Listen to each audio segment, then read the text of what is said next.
If everyone in your life likes you, you have never told any of them the truth. There is a version of you that exists only in other people's comfort. A version that softens its opinions before speaking. That laughs when it does not find things funny. That agrees when it disagrees. That shows up to things it does not want to attend. That version of you is very well liked. And it is slowly replacing the real one. Most men do not recognize this as a problem because it does not feel like weakness. It feels like social intelligence. It feels like maturity. Being liked feels like success. And in some environments, it is rewarded as though it were. But the Stoics saw it differently. Epictetus drew a clear line between what is yours and what belongs to others. Your judgment, your values, your choices. Those are yours. Other people's opinions of you. Those are not. And when you begin to manage yourself around opinions that are not yours to control, you have abandoned the territory you were supposed to be governing. Think about what actually happens when you optimize your life to be liked. Every interaction becomes a negotiation. Every word gets filtered. You are not present in conversations, you are monitoring them.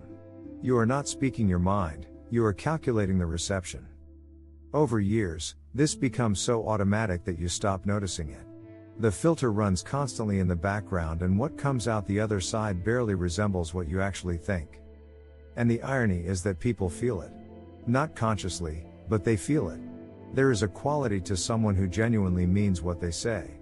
A stillness. A directness. People are drawn to it without always knowing why. And there is an opposite quality to someone who is performing agreeableness. It reads as slippery. As hard to pin down. As someone who cannot quite be trusted, not because they are dishonest exactly, but because you are never sure who you are actually talking to. Marcus Aurelius wrote about the cost of living for reputation rather than for virtue. He had every reason to chase approval. He was emperor.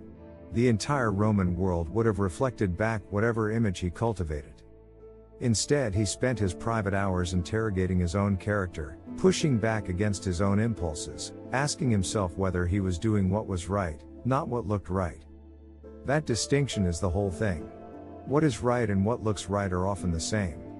But when they diverge, the man who has been chasing approval will always choose what looks right. Because the approval system he has built his life around cannot tolerate the hit. And in choosing what looks right over what is right, he compounds the problem. He drifts further from himself. He becomes harder to locate, even for himself. Here is what this looks like in practice. A man who cannot disagree with his friends, even when they are wrong. A man who stays in rooms that drain him because leaving would require an explanation. A man who does not pursue what he actually wants because the people around him have not validated it. A man who has strong opinions in private and soft ones in public. A man who is different people in different rooms and cannot remember which one is actually him. The cost is not dramatic. It does not arrive all at once. It accumulates quietly over years. The cost is your own respect for yourself. Not self-esteem in the shallow sense, the kind that needs constant feeding from outside. The deeper kind. The kind that comes from knowing that when you spoke, you meant it. That when you moved, it was your direction. That the life you are living is actually yours. Seneca wrote that a man who is a friend to all is a friend to none. He meant it socially, but the deeper meaning is this: when you make yourself available to everyone's comfort, you have made yourself unavailable to your own truth. You cannot hold that many shapes without losing the original. The Stoic path here is not to become disagreeable. Not to perform contrarianism or manufacture conflict. That is just approval seeking in the other direction, chasing the identity of the man who does not care what people think, which is still a performance for an audience. The actual path is simpler and harder. It is to return, consistently, to your own judgment. To ask yourself before speaking whether what you are about to say is true, not whether it will land well. To make decisions from your values rather than from the social temperature of the room. To let people be disappointed without treating their disappointment as an emergency. Because here is what no one tells you about becoming less liked. Some people will pull back. Some rooms will get colder. Some relationships will quietly adjust. And in that adjustment you will discover which relationships were real. You will find that some people who seemed close were only close to the version of you that made their life easier. Losing their approval is not a loss. It is information. It tells you what you are actually paying for the connection. And the people who stay, who find you easier to trust when you are more honest, who feel relieved rather than threatened when you say what you actually think. Those are the relationships worth building. Those are the ones that can hold actual weight. Marcus Aurelius wrote, "It never ceases to amaze me, we all love ourselves more than other people but care more about their opinion than our own."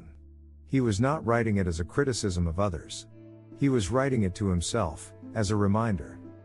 Because even he felt the pull. Even the man who had more approval available to him than almost anyone in history had to work daily to stop organizing his life around it. You will feel the pull too. Every time you are about to say something true and you feel the hesitation. Every time you are about to move in your direction and you wonder what they will think. That hesitation is the system activating. You do not have to obey it. You can notice it, name it for what it is, and speak anyway. The man who stops needing to be liked does not become cold. He becomes clear. And that clarity, over time, becomes the thing people actually respect. Not because he performed it. Because it is real.